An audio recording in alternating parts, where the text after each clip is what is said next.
Ladies and gentlemen, TCS Network is proud to bring you the Charity Strike. Now here are your favourite arseholes, Trigger Mike and Rebound. Oh, that's right. Welcome in the show, everybody. Ray the Rebound Jones sitting with me, Trigger Mike. How's it going over there? I'm good. Everybody, this is the Charity Strike, the best, worst sports show ever. We're going to get right into it because we have someone on the line joining us on the East Coast. It's way later for them, and that sucks.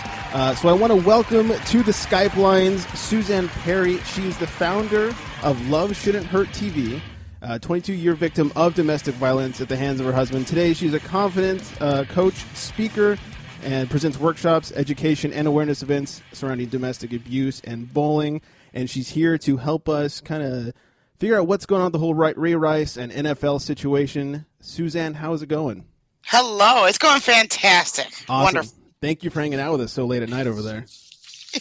Not a problem. I'm a night owl, so it's fine. Perfect. So are we.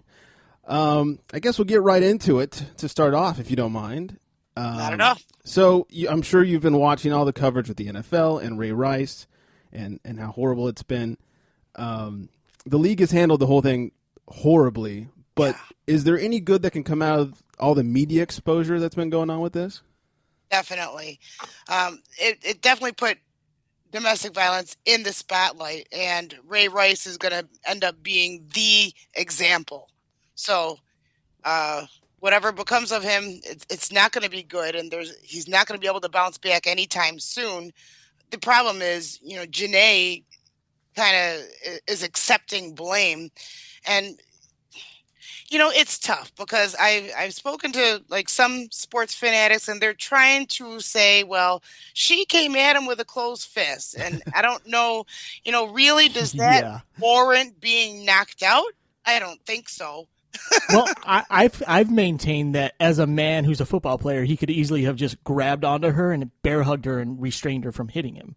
Exactly. And then as a person of a victim of abuse, do you understand where she's coming from at this point? She's obviously been with Ray Rice not too long, and it took you a while to get out. Do you understand her place in this cycle now? Is it something you're trying to reach out, maybe trying to get a hold of her as a person who spent years trying to get out of that situation?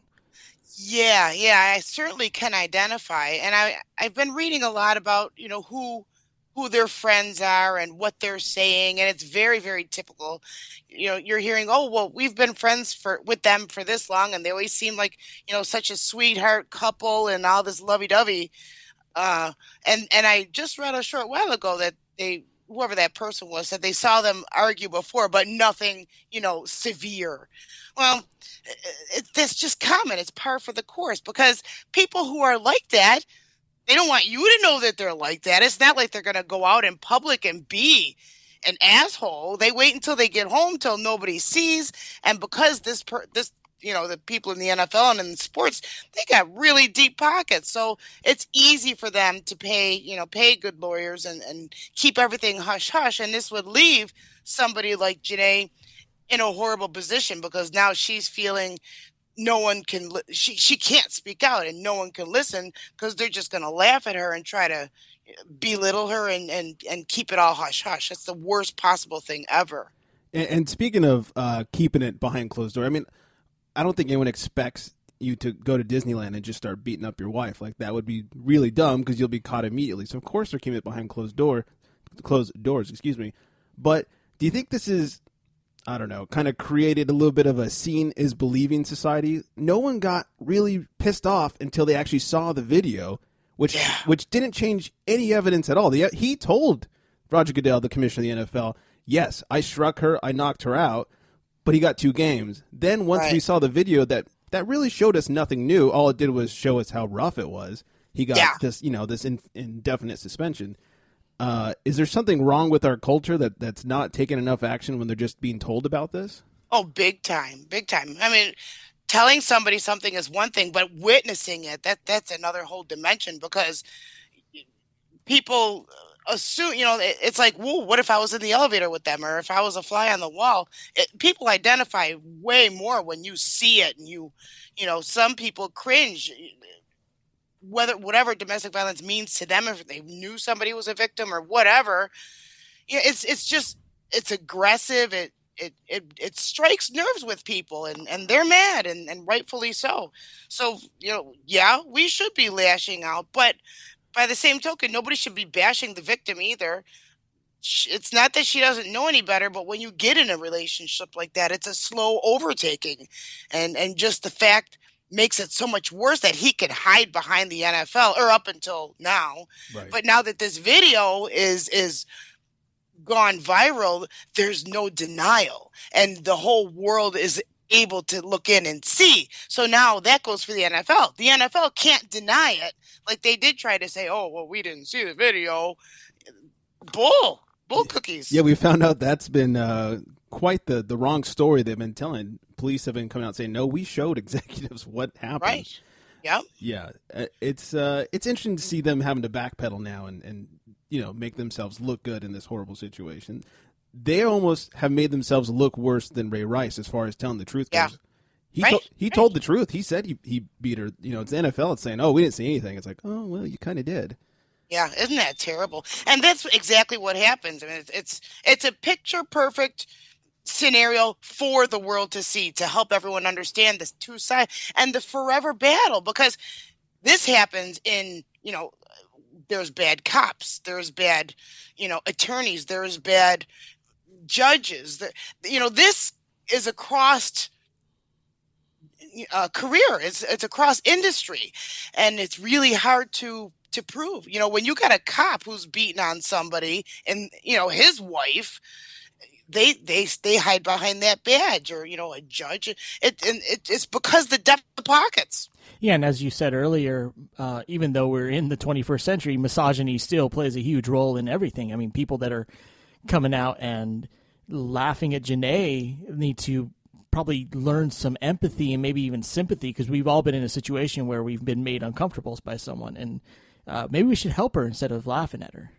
Right. Yeah. And the thing is, the stage that she's in right now is still denial, and hopefully she is getting appropriate counseling, because when it's a situation like that, I really don't think that unified joint counseling is the right way to go, because she would be too afraid to say the truth with him there, because it'd be too intimidating. Like, even when I went to my husband's parents, he beat the crap out of me, and I was 7 months pregnant, and I walked at 3 a.m, a couple miles to his parents' house. Jeez. And I knocked on the door and I said, "This is what your son did to me."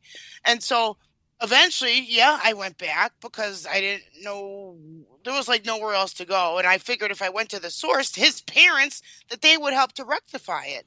Well, they would check in with me and say, "Is everything okay?" Well, he's right over my shoulder. So even though it's not okay, I can't tell you. So that's the thing, she's stuck there. She's in denial. She does need some professional intervention to say, it's not okay. You are protecting the wrong person. You're the one who needs protection. Don't be protecting him. He's a big boy. Yeah. And I've heard, and you can correct me if I'm wrong, I've heard that it takes a woman of domestic abuse 7 times to finally get away. That's correct. Yep. And for me, it was, I left 3 times, came back 3 times, and then married him. So how stupid do I look? But there's very legitimate reasons why we stay. But what I do now is, I take it to the masses, and I explain those reasons don't hold water. Don't stay in it for the kids. Don't stay in it for financial reasons. Stop justifying why you stay. Instead, you need to just make that jump and go, because whatever happens on the other side is not going to be any worse than what you're suffering behind closed doors. Yeah, and then the question I have is, they're saying that this is an isolated, first-time only situation. So 2 questions. How often is it only a one-time thing for a man to brutally knock out a woman and then not even care when he's dragging her through the door? And then the second thing I wanted to ask, now I'm forgetting, and I'll come back to you after you answer that question first. Okay, that was clearly not an isolated incident. That was not the first time, and I could say that with 99% confidence. He was spitting on her. This was not the first time this happened. They've been in the round several times. I'm pretty sure. He had no remorse whatsoever. There was nothing There's nothing. He didn't rush to her side like, "Oh, are you okay?" I remember my husband knocked me out in the bathroom once, and I started to go into tremors, and I was like not consciously there, but I could hear him, and he was down by my side, and he was saying, "Oh, Susie, please don't die, please don't die," and they don't realize what they're doing, and he didn't blank out. Ray didn't black out. He didn't go up to her. He showed no remorse, no empathy whatsoever. And then he just tried to pull her butt out of the elevator. He didn't scoop her up, lovingly. Yeah, he easily could have scooped her. Yeah, he was just literally dragging her. He didn't give a crap. Yeah, that definitely was not the first time that happened. And then my second question I remember now is, it could go one of two ways. Obviously, I know with Janae, do you think because she's been so supportive of him, do you think that this exposure is going to make her crawl into a shell more with Ray and standing by his side, or do you think it'll help expedite whatever good can come from this? Obviously, they could always go to counseling. Maybe Ray Rice could be a better man. Who knows? But do you think it's a positive or a negative on Janae's end, all of this coming out? Well, it's actually both. It resurfaced that trauma because now, everybody's watching that video and they're buzzing about it.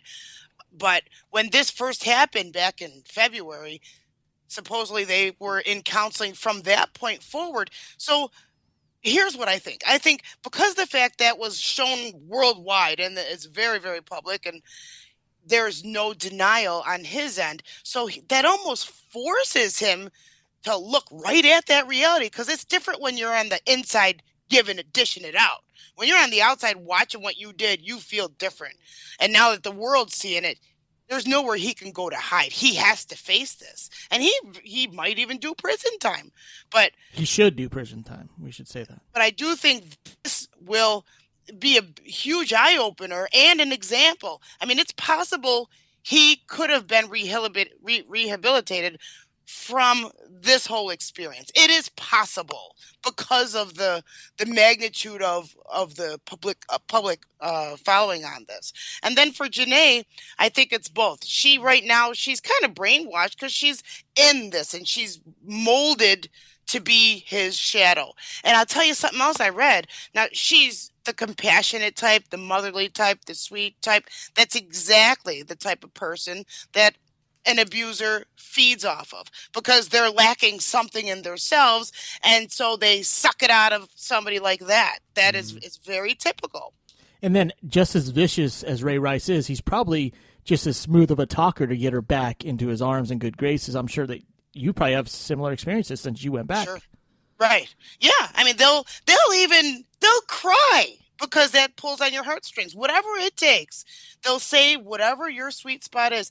So I know what I did wrong. I'll never do it again. Oh, family means everything. I don't know what happened. Whatever excuse they can pull, they'll just keep on going until you give in. So they might even say, oh, I can't live without you, and insinuate they might do harm to themselves if you don't take them back. I mean, they're desperate. They don't want to upset the apple cart. They don't want to publicly be looked at as bad, and they want to have a perfect appearance from the outside. And so, yeah, we do get suckered into going back for that reason. But hopefully now she'll be able to take the blinders off and see it for what it is and understand this isn't right. It's not healthy. And this isn't what I want to show my child. Yeah, hopefully she begins to see what's going on. You had mentioned that you had gotten beat up a few times and then got married to him. This is, basically what happened to her. They were engaged when this incident happened, and then a month after that, they got married. And people, this is what I think people are having the hardest part understanding, because everyone just says, well, why the hell didn't you just run? Just run. Right. And, yeah. And what is going through her head to go through with that marriage and not run? Well, she doesn't want to shame him. She's putting him first because she's scared of him. He's a big guy and she's not so big. And you get emotionally attached. And over a period of time, it's been compared to Stockholm syndrome. You're being denied really a life of your own, and you have to do what you're told, and you're pretty much treated like property. And if you disturb what he expects, then you're going to get beaten for it. Yeah, and then the other thing I was pondering earlier is, do you think the money and the life